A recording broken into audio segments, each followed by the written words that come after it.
14 साल की कड़ी मेहनत, सैकड़ों लोगों की कुर्बानी और पानी की तरह बहाए गए $60 बिलियन।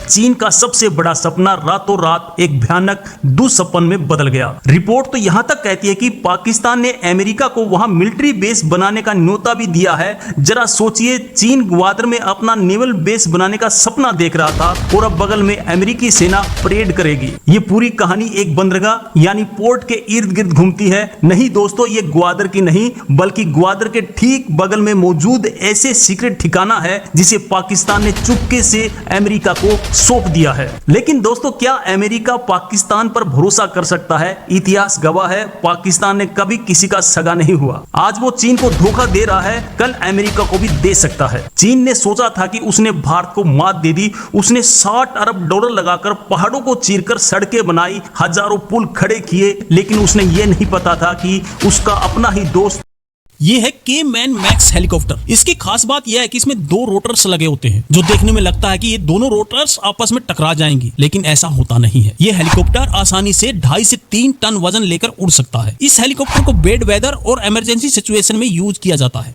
भारत दुनिया में सबसे ज्यादा प्लास्टिक का कचरा पैदा करने वाले देशों की लिस्ट में पहले नंबर पर आता है, लेकिन सिंगापुर और जापान ऐसे देश हैं जहां की सड़कों पर तो क्या आपको कहीं पर भी कचरा देखने को नहीं मिलता। तो क्या इन देशों में कचरा नहीं निकलता, और अगर निकलता है तो उसका ये लोग क्या करते हैं, चलिए जानते हैं। दोस्तों, भारत में 1,29,00,000 टन से भी ज्यादा कचरा मौजूद है। वहीं जापान जैसे देशों में रोज सुबह सुबह ट्रक से इसको इकट्ठा करके फैक्ट्री में ले जाया जाता है, जहाँ इस कचरे को जलाया जाता है। लेकिन इतने सारे कचरे को जलाने पर प्रदूषण भी तो होगा, फिर भी इन देशों में हवा इतनी साफ कैसे है? तो दोस्तों, जब इस कचरे को जलाया जाता है तो उससे पैदा होने वाली गर्मी से बिजली बनाई जाती है, और तो और यहाँ से निकलने वाली जहरीली गैसों को फिल्टर करके वातावरण में छोड़ा जाता है। वहीं इसके जलने के बाद जो खाली राख बच जाती है उसको उठाकर समुद्र में फेंक देते हैं। क्या हमारे देश में भी इस तरह कचरे का प्रयोग किया जाना चाहिए या नहीं? कमेंट करो।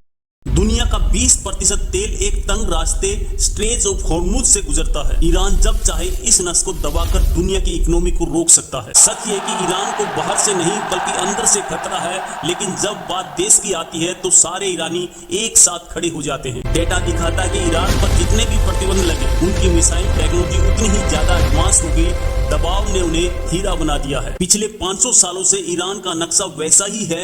बड़े बड़े साम्राज्य आए और गए, लेकिन ईरान अपनी जगह पर आज भी अड़ी खड़ा है। वीडियो के अंत में जानेंगे कि आखिर ईरान का अगला कदम क्या होगा, जो पूरे मिडिल ईस्ट की शांति को हमेशा के लिए खत्म कर सकता है। जहां दुनिया प्लास्टिक के ड्रोन बना रही है, ईरान वहां लोगों के हौसले वाले फाइटर तैयार कर रहा है। जज्बा ही सब कुछ। ईरान कभी सीधे जंग नहीं लड़ता। उसने पूरे मिडिल ईस्ट में अपने ऐसे छोटे छोटे ग्रुप बना रखे हैं जो उसके लिए लड़ते हैं।